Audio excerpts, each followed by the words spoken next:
O presidente Luiz Inácio Lula da Silva resgatou em um discurso feito hoje a mentira mais ridícula e vergonhosa de todo o seu atual mandato. No vídeo de hoje eu vou mostrar para você aquilo que a imprensa não mostra, os detalhes que ninguém presta atenção, mas que dizem muito sobre Lula e o seu governo. No final da manhã dessa quinta-feira foi realizada uma cerimônia de inauguração da nova fábrica de celulose da Suzano, no Mato Grosso do Sul. O evento contou com a participação de alguns ministros, como Simone Tebet e Rui Costa, também do vice-presidente Geraldo Alckmin e do presidente da República. Logo no início do seu discurso, assim que terminou de ler a sua nominata, Lula já deu sinais daquilo que estava por vir. Ele já começou trazendo a velha narrativa de que assumiu o país destruído, narrativa essa que ele usa para atacar o seu principal adversário e também para criar desculpas para os resultados negativos do seu governo. Quando eu fui eleito presidente pela terceira vez, eu tinha em mente que a gente tinha pegado um país semidestruído. Vocês possivelmente não tenham noção do que aconteceu com esse país. É claro que o público não tem noção do que aconteceu com esse país, porque o país ao qual Lula se refere é esse cenário fictício que só existe na cabeça dele. O público sabe aquilo que realmente aconteceu nos últimos anos, e isso é muito diferente do que Lula apresenta em suas narrativas. Bom, outra coisa que na realidade é muito diferente do que na cabeça de Lula é a grafia das palavras, inclusive quando elas fazem parte do nome dos programas do seu próprio governo. Quais as 3 ou 5 obras mais estruturantes do seu Estado para que a gente pudesse incluí-las num programa estruturante chamado Programa de Aceleração do Crescimento. Programa de Aceleração do Crescimento. Pois é, mas antes fosse a acerelação o grande problema do discurso de Lula. O grande problema, na verdade, foi quando ele começou a acerelar nas mentiras. Eu disse, governador, e vou me reunir no dia 19 com todos os meus ministros, não só para fazer a despedida de fim de ano, mas para dizer algumas mensagens para eles. Nós passamos 2 anos, do dia 1º de janeiro de 2023 até o dia 31 de dezembro de 2024, reconstruindo o país. Vocês não têm noção a quantidade de escolas que nós pegamos paralisadas. Vocês não têm noção a quantidade de casas do Minha Casa Minha Vida que foram paralisadas. Pois é, desde que assumiu esse mandato em janeiro de 2023, Lula tem insistido na narrativa de que encontrou obras paradas pelo governo anterior. Só que, ao fazer esse discurso hoje, Lula ignorou, intencionalmente ou não, o fato de que o Tribunal de Contas da União divulgou ontem um relatório que mostra que mais da metade das obras públicas em todo o país estão paralisadas. De acordo com o TCU, são 11.941 projetos interrompidos, que correspondem a 52% dos contratos em andamento no país. Ou seja, agora, durante o governo Lula, mais da metade das obras públicas que deveriam estar em andamento estão paradas. Que moral ele tem para falar qualquer coisa em relação à paralisação de obras em outro governo? Mas, por incrível que pareça, essa ainda não foi a pior parte dessa argumentação de Lula no discurso. A pior parte foi o que veio logo em seguida.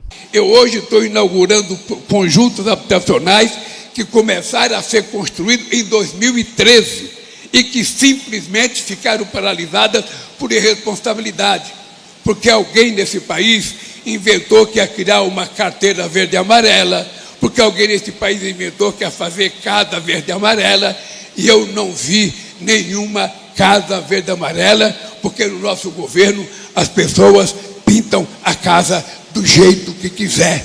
Pode ser vermelha, pode ser branca, pode ser azul. Não, você não ouviu errado. Essa é a terceira vez desde que assumiu esse mandato que Lula diz que casas do programa Casa Verde e Amarela, que foi o programa substituto do Minha Casa Minha Vida durante a gestão anterior, eram todas pintadas de verde e amarelo. Esse programa, por sinal, oferecia para as regiões norte e nordeste do país taxas de juros menores do que as do Minha Casa Minha Vida. Enfim, por mais que pareça óbvio, eu separei aqui uma matéria do site do próprio governo federal, publicada em julho de 2022, 2022, que traz uma foto de um conjunto residencial construído pelo programa, que prova que nem mesmo as casas desses conjuntos, onde as casas são padronizadas, eram todas pintadas de verde e amarelo, como Lula diz. E ainda nesse mesmo discurso, Lula deu mais uma demonstração clara da velha filosofia comunista. Chame-os do que você é, acuse-os do que você faz. Porque pobre nesse país é tratado como se fosse invisível. Aliás, pobre só é enxergado na época das eleições. Na época das eleições, o pobre é a pessoa que tem mais valor no mundo. Todo mundo vai atrás de pobre, todo mundo pega a criança pobre, todo mundo tira fotografia. Depois que ganha as eleições, desaparece e os pobres ficam no país.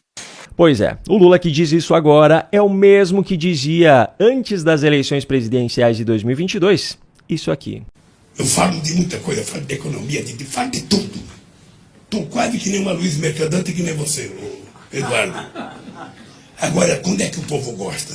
É quando eu falo, ó, nós vamos voltar a reunir a família no domingo e nós vamos fazer um churrasquinho.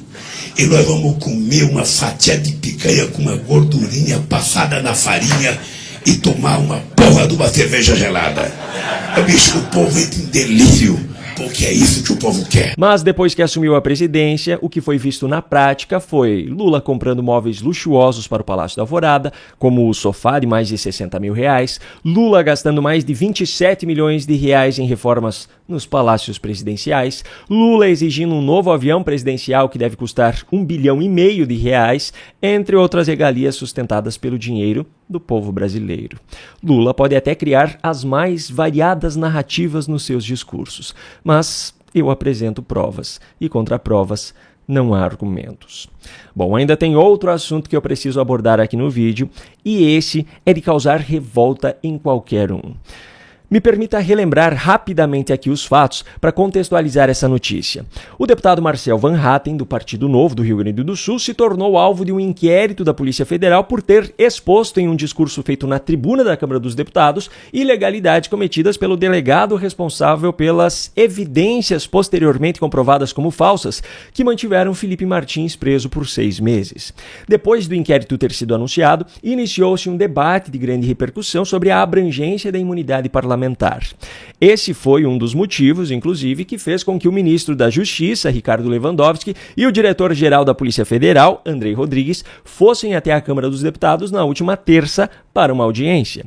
Como eu mostrei no vídeo de ontem, Lewandowski mentiu ao citar uma jurisprudência que não existe, sendo que ele mesmo considerou em 2021, ainda como ministro do STF, que a imunidade parlamentar abrange a esse tipo de acusações, quando foi relator do caso da queixa-crime contra Paulo Pimenta por ter ofendido a honra de Luciano Hang em um vídeo gravado fora da Câmara dos Deputados.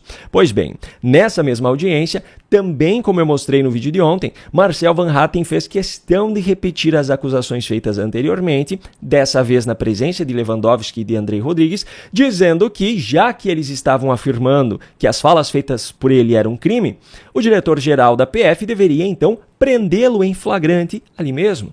O diretor-geral da PF não o prendeu. Algum tempo depois, Van Hatten afirmou então que André Rodrigues, diante da situação, estava prevaricando. Pois é, agora, adivinhe o que aconteceu? O diretor-geral da Polícia Federal, Andrei Rodrigues, decidiu entrar com uma representação solicitando que seja aberto um inquérito para investigar o deputado Marcel Van Hatten por tê-lo chamado de prevaricador. Me desculpe, mas o que eu realmente penso a respeito desse senhor não pode ser dito aqui. Um grande abraço e até a próxima.